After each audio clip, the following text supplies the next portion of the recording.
Nous sommes lundi 6 mars 2023. Monsieur Dama, bonsoir et bienvenue dans cette nouvelle édition d'information. Cela dit, l'État du Niger réorganise l'organisation du Hajj et de la Oumra édition 2023 avec la prise d'un décret modifiant celui de 2013. Les nouvelles mesures prises dans ce décret ne sont pas du goût des agences de pèlerinage, notamment sur les deux articles portant sur l'organisation des groupes d'agences et la caution à payer. Précision avec Youssef Haïdara et Rabilo. Deux points suscitent la frustration du côté des agences de pèlerinage dans le décret numéro 2023-187-PRN-PM du 23 février 2023, modifiant et complétant celui de 2013-196 fixant les conditions d'organisation du Hajj et la Oumara au lieu saint de l'islam. Pour les agences de pèlerinage, ces nouvelles mesures mettront à terre la survie des agences déjà mises à rude épreuve par la pandémie de la COVID-19. Au lieu de nous aider, on est en train vraiment de créer vraiment des conditions à ce que les secteurs privés que nous sommes disparaissent. Chaque année, c'est en groupe que nous organisons les Hajj. Par exemple, l'année dernière, il y a eu 19 groupes organisateurs du Hajj, alors qu'il y a eu plus de 150 agences vraiment qui étaient en compétition. Donc ça a toujours été en groupe. Mais le nombre de 1000 qu'ils ont demandé, ça n'a jamais été le cas. L'année dernière, c'était de 300 ou plus. Et maintenant, ils ont demandé pour être un chef de groupe, il faut composer un groupe de 1000. Pire, demander une caution de 200 millions. 200 millions, vous vous rendez compte? 200 millions, ce qui veut dire qu'on ne sait pas vraiment la motivation vraiment de ceux qui ont fait cette proposition-là. Face à ces charges insupportables selon les agences, ces derniers lancent un cri de cœur à l'endroit du président de la République pour revoir cette décision. Nous sommes en train de voir vraiment, comme c'est un décret, on ne peut pas dire que catégoriquement on ne peut pas le faire. Ça, c'est un décret. Qu'on ne peut pas l'exécuter, ça, c'est un décret. Mais notre cri de cœur, vraiment, c'est auprès du président de la République, qui est vraiment le père de la nation nigérienne.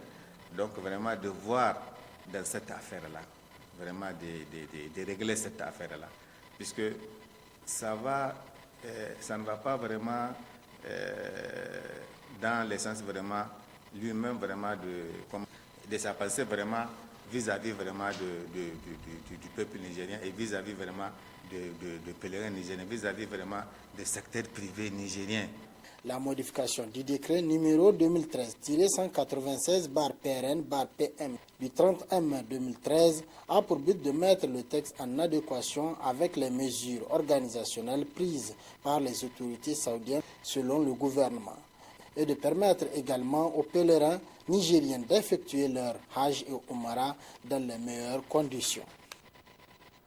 Une voix officielle s'est prononcée sur le sujet qui anime les réseaux sociaux depuis quelques jours. Il s'agit du pagne retenu pour la journée internationale de la femme. Le thème du 8 mars, on ne n'est pas femme, on le devient, a fait couler beaucoup d'encre et de salive sur les plateformes des discussions électroniques. Suivez ce reportage de Aïchatou Mamadou et Mamadou Jori. On ne n'est pas femme, mais on le devient. Voilà un ensemble de mots imprimés sur un pagne avec la date du 8 mars, circulant les plateformes électroniques, notamment les réseaux sociaux tels que Facebook et WhatsApp. Ce message, dont l'on ignore sa provenance et les auteurs, a fait réagir les internautes nigériens. Ils interpellent les femmes de ne pas porter ce pagne qui fait la promotion de l'homosexualité. Pour le ministère en charge de la promotion de la femme et de la protection de l'enfant, ce message est une fausse information qu'il ignore également son existence. Si vous voyez un pagne et un autre thème, ça ne concerne pas le Niger. Et c'est faux. Ce qu'ils disent, on n'est pas femme, on le devient. Je viens de l'apprendre avec vous et je n'ai pas vu de pagne. Les gens, faites attention de ce que les gens font circuler dans les réseaux sociaux.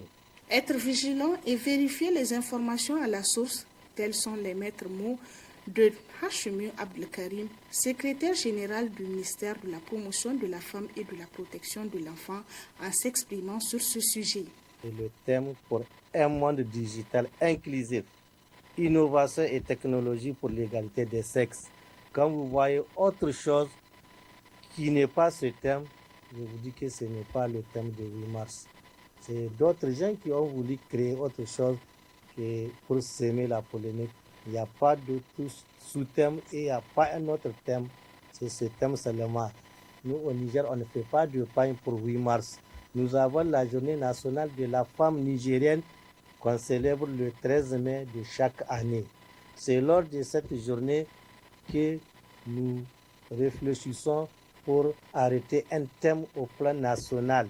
Et ce thème est porté sur le pain. Pour marquer l'édition 2023 de la Journée internationale du 8 mars dédiée à la femme, il s'agit tout simplement au Niger d'organiser des activités en lien avec le thème retenu par les Nations Unies qui est pour un monde digital inclusif, innovation et technologie pour l'égalité des sexes. Le comité exécutif de l'IENUS a entamé ce matin un mot d'ordre de grève de 48 heures. Les étudiants de l'université de Zender exigent des meilleures conditions de vie et des études. Suleiman Ousmane pour le reportage. Pour la deuxième fois consécutive, à moins de 72 heures, le comité exécutif de l'Union des étudiants nigériens à l'université de Zender, UNUS, décide de suspendre les activités académiques, cette fois-ci pour 48 heures. Les étudiants de l'université de Zender, par ce mot d'ordre, exigent une solution rapide à ces préoccupations. Alors, les principales revendications, c'est d'abord la question de nos camarades de l'Institut universitaire de technologie, qui sont aujourd'hui bloqués pendant 6 mois. Il y a aussi la question de nos bourses. La bourse des 3e année et celle des vacances, qui aujourd'hui, ça fait déjà 8 mois d'adhérer. Et pendant que nos camarades des autres universités ont été désintéressés, mais jusqu'à preuve de contraire, à l'intérieur du pays, nous sommes en train d'attendre cette bourse. Il y a également la liste des réclamations de l'aide sociale qui n'est même pas sortie jusqu'à espérer son paiement. Il y a la question d'une nouvelle cité qui est presque à la fin de construction à Zender, sur laquelle également nous sommes en train d'exiger à ce que les travaux puissent être accélérés et que, n'est-ce pas, les étudiants puissent être repartis, parce que les cités que nous avons présentement sont tellement en surnombre et qu'il y a encore des nouveaux bacheliers qui n'ont pas encore été repartis. Le comité exécutif de l'UNUS entend également durcir le ton en cas de non-satisfaction de ces revendications. S'il n'y a pas une suite favorable, le mouvement va continuer avec d'autres stratégies, parce que nous ne pouvons plus continuer avec des mouvements de grève. Aujourd'hui, chômer un jour seulement, c'est l'étudiant, n'est-ce pas, qui paye très cher. Les enseignants, là, ils seront payés, les administrateurs académiques et politiques auront leur salaire à la fin du mois. Mais nous allons perdre. Et c'est pourquoi nous allons réfléchir sur d'autres stratégies de lutte pour que dans les prochains jours, nos revendications soient prises en compte. En attendant l'expiration du mot d'ordre, des pourparlers sont engagés ce matin entre le comité exécutif de l'UNUS et les autorités régionales en vue de trouver des réponses concrètes aux préoccupations des étudiants de l'université de Zender. Cérémonie d'ouverture officielle d'une boutique d'articles divers située sur la voie menant au grand marché de Niamey. City Maldeco est un centre commercial qui fera sans nul doute le bonheur des ménages nigériens du fait de la diversité de ses articles. Compte rendu Aminata Yaya Maïga et Lukoga. Désormais disponible dans la capitale nigérienne, le City Mall Deco vient d'ouvrir ses portes. Un centre commercial haut de gamme qui offre à sa clientèle des articles variés de bonne qualité. La concrétisation de ce projet a été rendue possible grâce à l'investissement substantiel consenti par ma modeste personne et à la collaboration étroite et de tous les acteurs qui ont cru en notre vision de City Mall Deco. Une initiative très appréciée par le ministre du Commerce qui a également exhorté les autres Nigériens de la diaspora à prendre exemple sur le jeune promoteur et contribuer ainsi au développement économique du pays. Le programme, du moins de cet objet qu'il vient de finaliser, rentre parfaitement dans le cadre de la modernisation de la ville. Il a contribué au programme Niamey-Niala, parce que le bâtiment qu'il abrite, un bâtiment, il vient de le dire, de plusieurs étages avec ascenseur, cela dénote de sa volonté de modernisation et du réseau de distribution également. Jeune entrepreneur, Afizou est un jeune Nigérien de la diaspora qui vient de concrétiser un rêve. City Mall Déco devient ainsi une référence dans le domaine de la vente d'articles divers. La ville de Niamey est toujours enthousiaste lorsque des jeunes concitoyens ont l'ingénieuse idée de nous rapprocher toujours un peu plus de la civilisation. Parce qu'effectivement, les produits que City Mall va proposer sont des produits qu'il faudrait aller chercher très loin, ailleurs.